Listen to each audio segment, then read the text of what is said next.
Thank you for tuning in. My name is Max Marcoux, and I just got done speaking at my church on Psalm 23. I titled it Life with the Shepherd, and let's get right into it and I'll explain it. So, Psalm 23 in the Old Testament, the Lord is my shepherd, I have all that I need. He lets me rest in green meadows, he leads me beside peaceful streams. He renews my strength. David is the one writing this. David was a shepherd boy. He later became king, but he understands that the sheep need a shepherd. And right now, as he's writing this, he's saying, God, you are my shepherd. Such a beautiful picture. He guides me along right paths, bringing honor to his name. Even when I walk through the darkest valley, I will not be afraid, for you are close beside me. Your rod and your staff protect me and comfort me. You prepare a feast for me in the presence of my enemies. You honor me by anointing my head with oil. My cup overflows with blessings. Surely your goodness and unfailing love will pursue me all the days of my life, and I will live in the house of the Lord forever. Well, I, like anyone who reads this, is trying to get something that I can connect with for today and for today's life and for whatever you're going through. I hope that you get something out of this. So I broke it down into a bunch of small points and we'll reference each part of the psalm here. Now, David, again, he is very familiar with leading animals and protecting them, guiding them, making sure that they are good. And I became a Christian and realized that God is my good shepherd. And he does help me in practical ways. And if it's practical, it sure does take a lot of the confusion out of life and helps us to align with truth so that when something else is trying to lead us that is the wrong voice, or just the wrong voice on the inside. Maybe, some people are kind of controlled by fear or money or pleasure or a public opinion, whatever it may be. I want to always default back to that the Lord is my shepherd. I encourage you to consider that for your own life. Sure, I got to get up and go to work tomorrow and deal with just the regular stuff of life and all the things that many of you can relate to. There's real stuff that we have to deal with, but the timeless truth of us seeing that we can benefit greatly by having a life with the shepherd, I think that's something to consider. So I encourage you to at least consider what I'm sharing here. So now I'm going to break it down to a bunch of small points. Number one, the shepherd provides. The Lord is my shepherd. I have all that I need. Sometimes envy can sneak up on us, and we could wish that we had this or that, different house, different car, a house, a car. Really, I've been there. Money for, a night out or a vacation when you see other people doing that and you just don't have the resource. A relationship that you want, whatever it may be. Having the Lord as my shepherd doesn't mean that I don't want to succeed and have good things. No.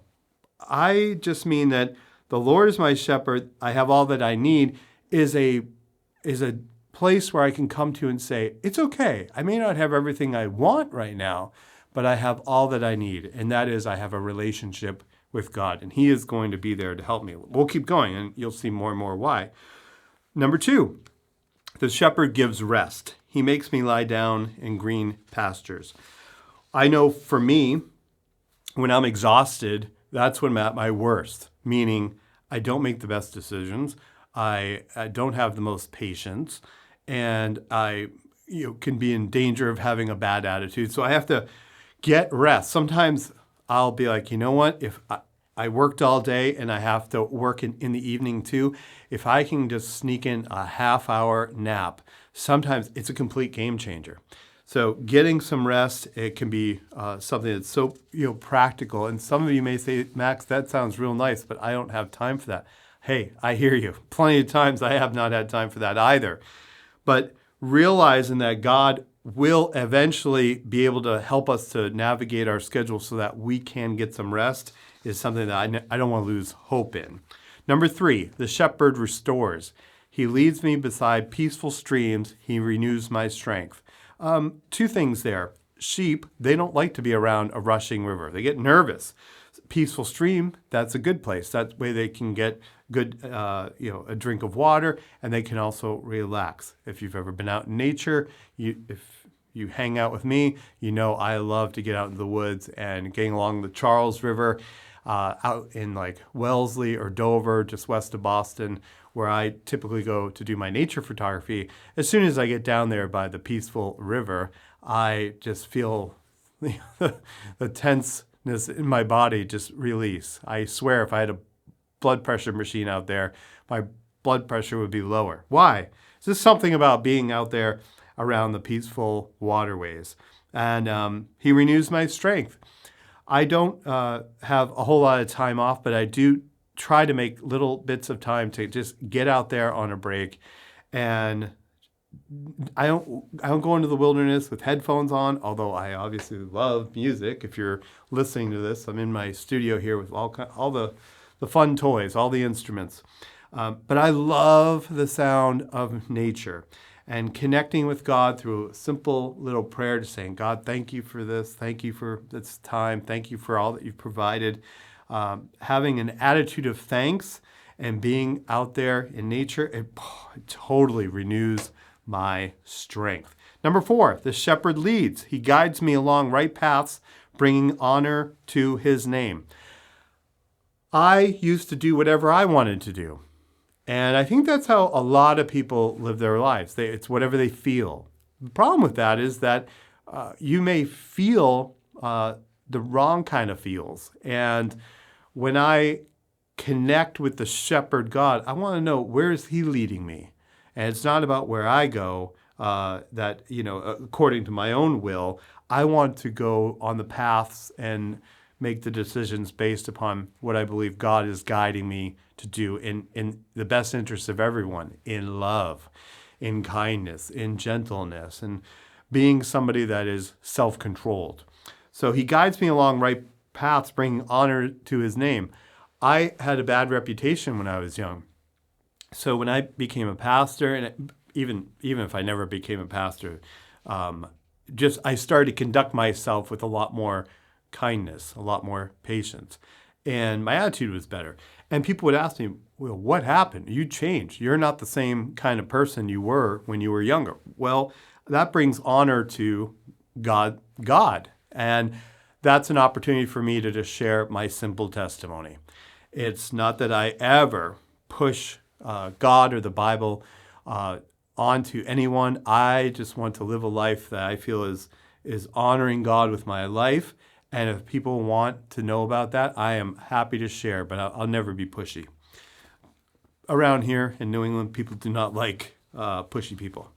Number 5, the shepherd walks with us through valleys. Even when I walk through the darkest valley, I will not be afraid, for you are close beside me. What's a dark valley that you have been through or are going through? Well, there's lots of things in our life that can feel challenging, dark, scary. And knowing that God is there for us can certainly help us to just manage our emotions and push forward. Because if you're in a dark valley, if you're in a dark place, a bad season of your life, we got to keep pressing forward so we don't stay there. And having that idea that the shepherd walks with us through the valleys, then you don't feel alone. And I am a broken record. I am a broken record on certain things when it comes to what I believe really, really works. And that is not to be religious, but to have a personal relationship with God. If you and I are friends and we hang out, we get to know each other. And a relationship with God is hanging out with God. I love a good study Bible, spending time, especially in the 4 Gospels, Matthew, Mark, Luke, and John, and really getting to know not just what Jesus did, not just what would Jesus do if he was me today, although that's really good, but I want to know the heart of Jesus.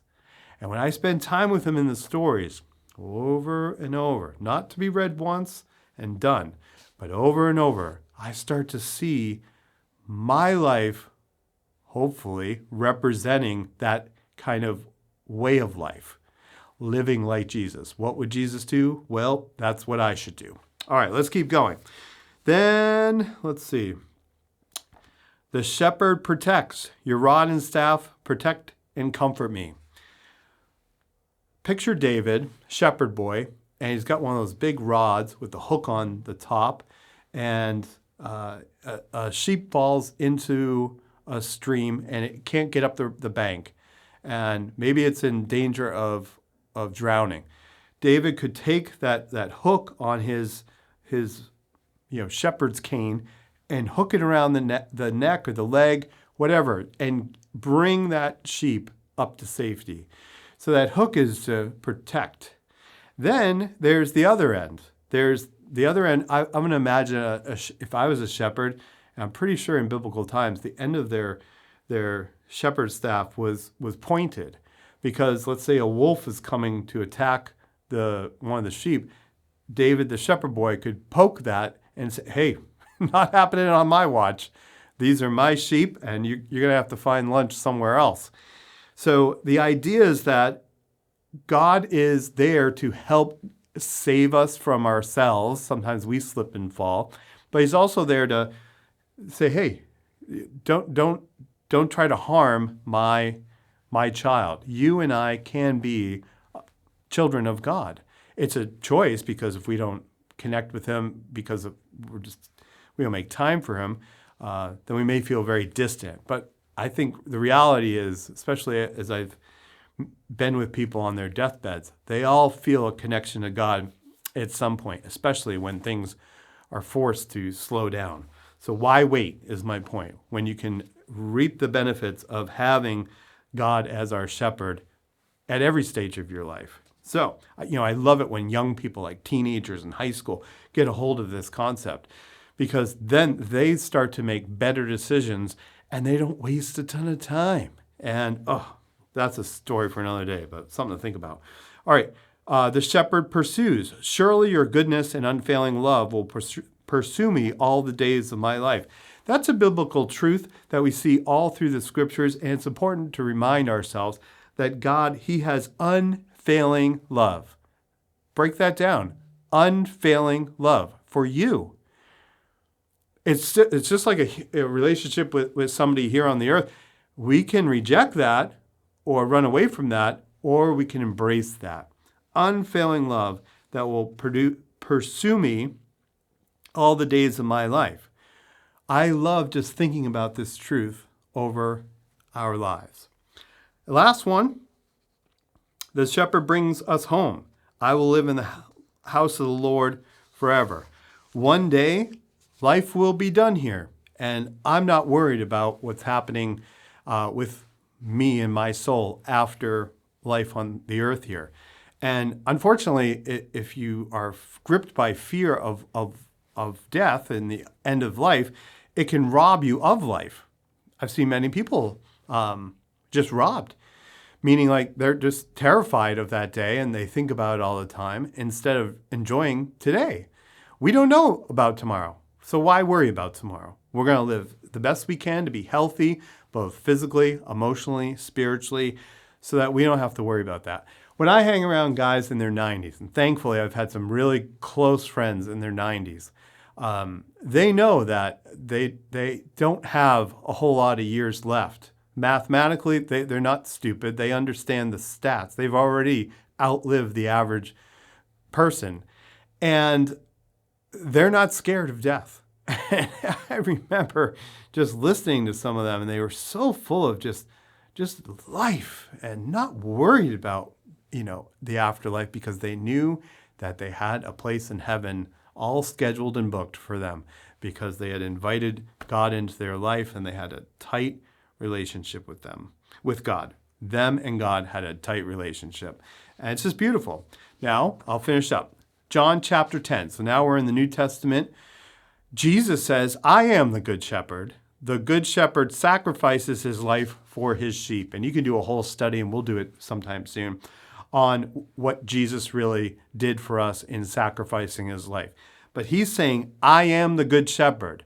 So when you read the Gospels and you're reading about Jesus and how he's lived through the scriptures and shown up for people that many would say didn't deserve his time or a miracle from him, and you see how much love and grace he gives to them, yeah, boy, it changed me, I'll say that. Last scripture, John chapter 10, verse 27 through 28. Jesus says, "My sheep listen to my voice. I know them, and they follow me. I give them eternal life, and they will never perish." I'm so grateful that you tuned in to this show, because when I got the beautiful revelation that God is there for me as a good shepherd,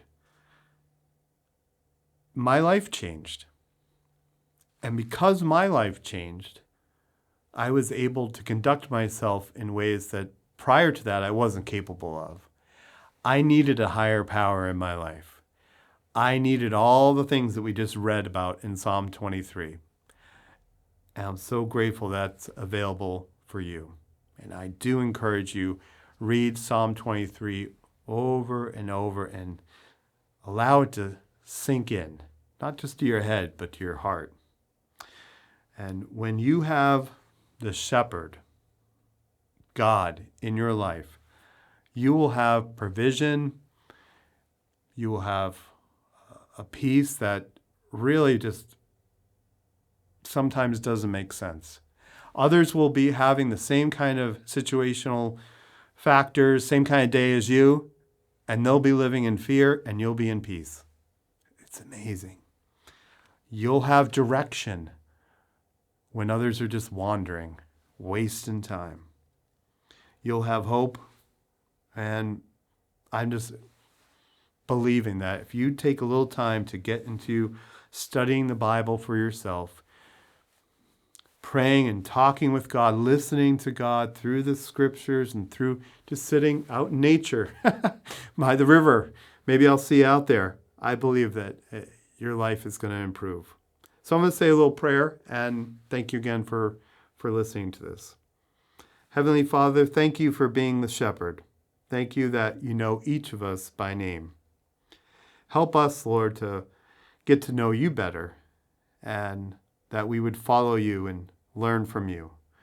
Help us, Lord, that we would be intentional about our time, and we wouldn't allow the days just to start and end without taking moments to connect with you. I pray, Lord, for anyone who's been suffering with big challenges, that this psalm would be something that they could refer to over and over again until they get through that dark valley and on to a better season. I pray that you be with them each day. In Jesus' name, amen.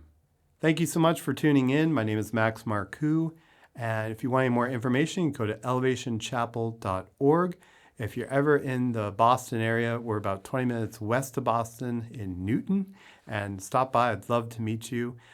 I really hope that Psalm 23 becomes something that you refer to often, even if it's just on a coffee break, just to kind of recalibrate yourself and give yourself a reminder that life with the shepherd it's pretty cool. All right, everybody. Hope you have a good rest of your day.